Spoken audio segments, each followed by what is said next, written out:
அதெல்லாம் கொஞ்சம் அழுத்து பண்ணுங்கம்மா. சரி. ஓகே ஓகே அட்டெண்ட் பண்ணிடுவாங்க. சரி. ஹலோ. நல்லா இருக்கியாப்பா? நான் நல்லா தான் இருக்கேன்னு சொல்லணும்னு தோணுது. ஆனா என்னப்பா பண்றது, முடியலையே. உன் பொண்டாட்டி தான்ப்பா கால் பண்ணா. இப்ப அவ்வளோ பேச்சு பேசுறாப்பா என்னைய. அதுவும் சொல்றாப்பா, என் புருஷன் என்னைய மீறி காசு கொடுத்துருவானா ஆபரேஷனுக்கு, நான் ஒரு கை பாத்துறேனே அப்படின்னு சொல்றாப்பா. என்னால தாங்கிக்கவே முடியலப்பா, அப்படி பேசுறாப்பா.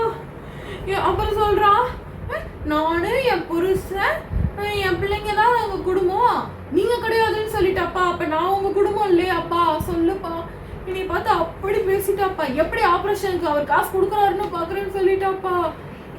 ஒரு ஆபரேஷனுக்கு நீ காசு கொடுக்க மாட்டியாப்பா? என்னை பார்த்து அப்படி சொல்லிட்டாப்பா. என்னதுப்பா, காசு அனுப்பிட்டியாப்பா? யாருக்குப்பா?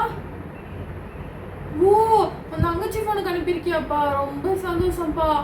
ஆனா அவதான்ப்பா நீ அப்படி பேசிட்டாப்பா. எனக்கே சரி வேணாம் ஆபரேஷன் அப்படின்ற தோன்ற அளவுக்கு பண்ணிட்டாப்பா. சரிப்பா நான் வச்சிடுறேன், இவன் உடம்பெல்லாம் பாத்துக்கோ, அவட்ட சண்டைக்கு போவாதுப்பா, அப்புறம் உன் குடும்பம் தான்ப்பா கஷ்டப்படும்.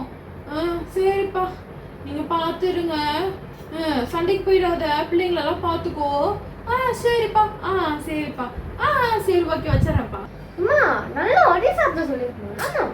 அதெல்லாம் வேணாம் டி, அப்புறம் நம்ம படத்துல இதை சொல்லிட்டோன்னு வச்சுக்கோ, அப்புறம் அவன் வந்து நம்மள தப்பா நினைச்சுக்குவான். நமக்கு தேவை காசு, காசு வந்துருச்சு, அப்புறம் எப்படியோ போட்டு விடுறி. அம்மா நம்ம சின்ன பிள்ளைங்க மாதிரி ஜாலியா போய் உட்காந்துல, எதுவும் பண்ணாத மாதிரியே. அவ்வளவுதான்டி. காசு வந்துருச்சுமா. அதான் அவன் சொன்னான் பாரு, நம்ம ஆபரேஷனுக்கு விட எக்ஸ்ட்ரா அனுப்பியிருக்கான், நம்ம தங்கறதுக்கு சாப்பாடுக்கலாம். அதோட எக்ஸ்ட்ராமா சூப்பர் போடுங்க ஜாக்பாட். விடுமா, இது போதும் நமக்கு. சரிம்மா நாளைக்கு ஆபரேஷனுக்கு போலாம், நீங்களும் கொஞ்ச நேரம் ரெஸ்ட் எடுங்க, நான் போறேன்ப்பா. நாளைக்கு வேற அண்ணன் வருமான்னு தெரியல, சப்போஸ் வந்தா நம்ம வந்து எல்லாம் ஒன்னாவே சேர்ந்து போயிடலாம். சரிம்மா நான் போய் ரெஸ்ட். இந்த மாதிரி ஒரு அண்ணன் கடைக்கு கொடுத்து வச்சிருக்கணுமா நானு, நீங்க இந்த மாதிரி மகன் கடைக்கு நீங்க கொடுத்து வச்சிருக்கீங்க. ஆமாம்மா நீ சொல்றது வாஸ்தவம் தான். சரி போய் படுங்கம்மா, நான் கிளம்பணும். சரிம்மா நான் போய் படுக்கிறேன். ஓகே ஃப்ரெண்ட்ஸ், இந்த வீடியோ பார்த்துருப்பீங்க. இந்த வீடியோ வந்துட்டு ஒரு உதாரணத்துக்காக தான். என்ன அப்படின்னா, இப்போ வந்து நம்ம கிட்ட காசு இருந்து நம்ம வந்துட்டு மகன்கிட்ட போயிட்டு இப்படி அவங்க புருஷன் முன்னாடிக்குள்ளேயே சண்டை மூட்டி காசு வாங்குறது, இது மாதிரி ஒரு விஷயம் வந்து ரொம்ப தப்பு. இப்போ நான் சொத்து வந்து இப்போ வந்து நான் பங்கு கரெக்டாக போட்டுட்டேன். பொண்ணுக்கும் போட்டிருக்கேன், அதே மாதிரி பையனுக்கும் போட்டு எனக்கும் ஒரு பங்கு, 3 பேருக்கு 3 பங்கு மாதிரி போட்டுட்டேன். ஆனால் இருந்தும் அந்த பங்குக்கு வந்து அந்த காசை வச்சு தானே நான் செலவு பண்ணணும். ஏன்னா எனக்குன்ற ஒரு இதுக்கு தானே நான் அந்த பிரிச்சு எனக்குன்னு எழுதியிருக்கேன். இப்போ போய் நான் அதை விட்டுட்டு மகன்கிட்ட போயிட்டு காசு கேட்டேன், அது வந்து ரொம்ப தப்பான ஒரு விஷயம். என்ன பாதுகாக்கிறதுக்கு தான் நான் வந்து சொத்தை வச்சிருந்தேன். கடைசியில் நான் அதை யூஸ் பண்ணாமல் என் பையன்கிட்ட போய் வாங்கி செலவு பண்ணுறேன். அப்படிங்கும் போது அது ரொம்ப ஒரு தப்பான உதாரணம். இந்த மாதிரி ஒரு காரியத்தை வந்து நீங்களும் செஞ்சிடாதீங்க ஃப்ரெண்ட்ஸ்.